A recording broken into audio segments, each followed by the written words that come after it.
Hi all, I'm Ajit Thomas, a faculty at Xylem Languages. And today we're going to look at a question that troubles many IELTS students.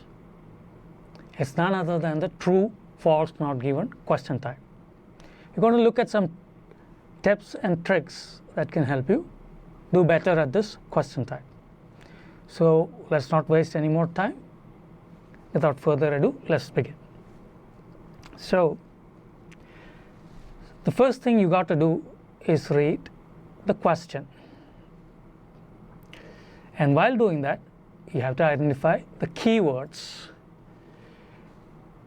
This is necessary because the keywords will help you locate the answer in the passage. And also, while you're reading the question, you have to grasp the entire meaning. So start with reading the question.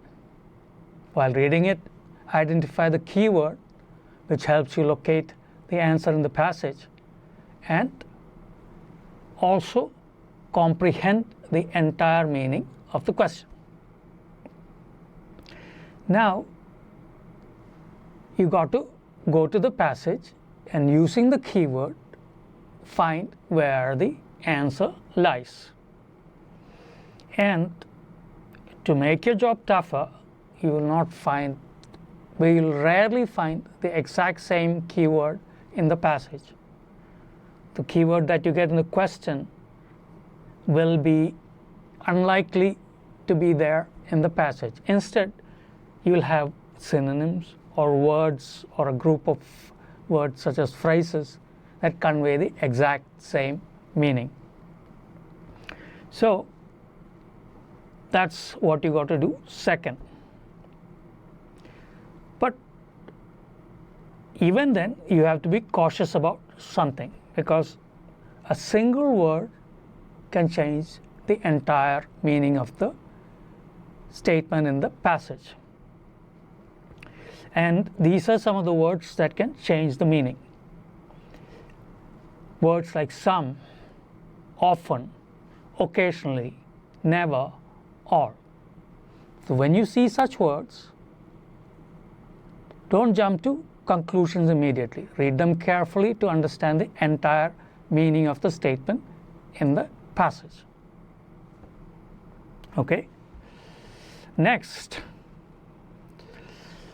read that portion of the passage to find out the exact meaning.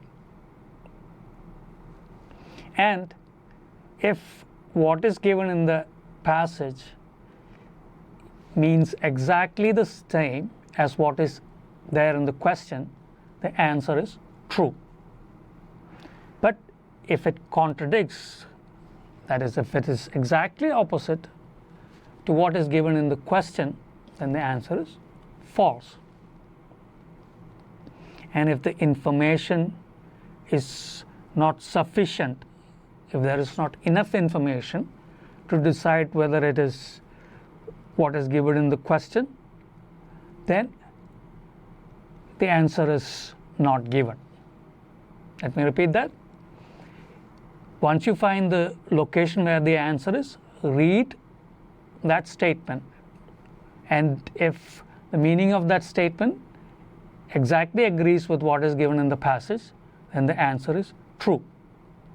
But if it is opposite, or if it contradicts what is given in the question, then the answer is false.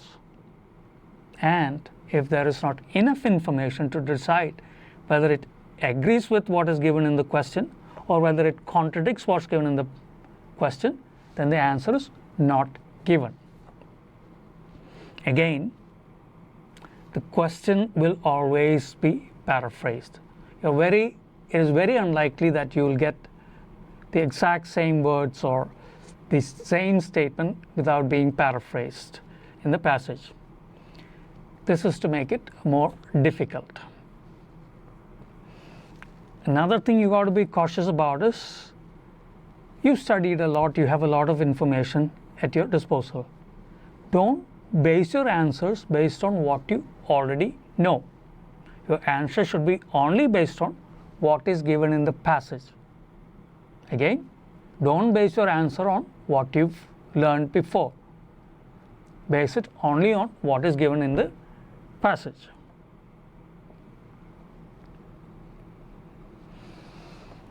And sometimes you might have found the answer, but instead of true, you might end up writing yes or no.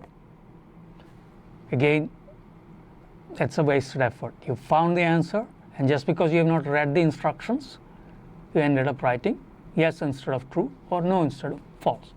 So read the instructions before the questions carefully. And yeah, don't overthink. When you do that, there is a tendency for you to use the information that you already have within you, and this can make you go wrong. So don't overthink, as you will end up using the information that you already have within you, making you go wrong. Another strategy which you can use to get some clarity is to paraphrase the statement. Paraphrasing is nothing other than constructing the same idea using a different set of words or a different sentence structure. So you're not changing the meaning, but you're rephrasing the same thing using a different set of words and maybe a different sentence structure. This gives you some clarity. So it makes you understand what that statement in the question is and what the statement in the passage is. So paraphrasing gives you more clarity. And when you have clarity, you are likely to get the correct answer. Then keynotes. Yeah. Keynotes will help you to locate the answer. This is going to help you to save time. Time is always going to be a challenge, managing time. So identifying the key words and locating the section in the passage using keywords help you to save time. Okay, let's move on. Now skimming is quickly going through the passage to find out what is there in each paragraph, and it gives you a sort of a gist, as in a comprehensive abstract idea of what lies where in the passage. So this helps you to search for information quickly. Next strategy, common strategy that you can use is scanning. Scanning is identifying the exact words or phrases within the passage. This also helps you save time. Again, just to clarify, when the answer is not given, it means there is no statement in the passage with the same meaning as the question. Not given should only be selected if there is no statement in the passage that agrees with the statement in the question, agrees with the question. That is, there is no sentence in the passage or no idea in the passage that is exactly same as what is in the question. Yeah, I told you that keywords help you to locate the information, but keywords are also tricky. Some statements will contain the keywords, but they might not contain the entire meaning that is there in the question. They might not include all the information that's there in the question. So always double check. Even if you identify the location of the answer using the keyword, don't select that, don't use that as the basis for selecting the answer. Always double check if the statement in the passage has all the information that is there in the question. Okay, let's move on to the challenges that people face when answering true-false question type. Yeah, when it comes to not given questions, you might end up searching for answers that are not there. You'll be scanning the entire passage and not finding the answer. That's because it's not there in the passage. So that is one area where you might end up wasting time. And also keywords. This can also create another problem. The exact same words that you see in the question might not be there in the passage. Instead, you might find synonyms or phrases that convey the same meaning. So this is another challenge that people face. Always remember, they could use paraphrasing or synonyms to convey the same meaning. And a third thing that happens with keywords is students end up matching the keywords. Yeah, they select the answer on the basis of keywords without matching the entire meaning. So don't select the answer just on the basis of keywords, but also check whether the question and the statement in the passage has the same exact meaning. Okay? Now, let's look at some skills that help you to do well in this question type.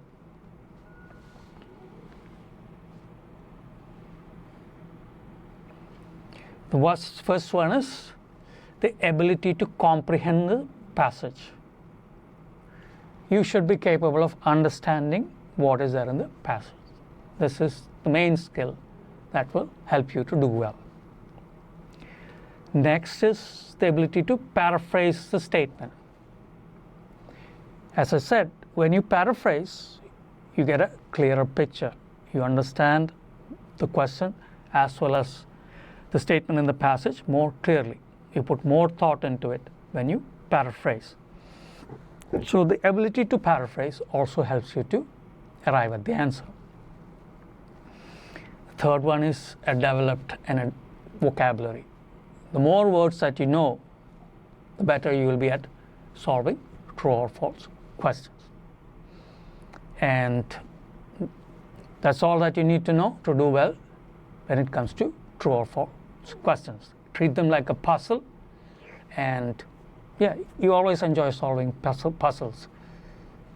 And if you have that approach, again, you will do well. And with that, I sign off. Thank you all for attending, and goodbye.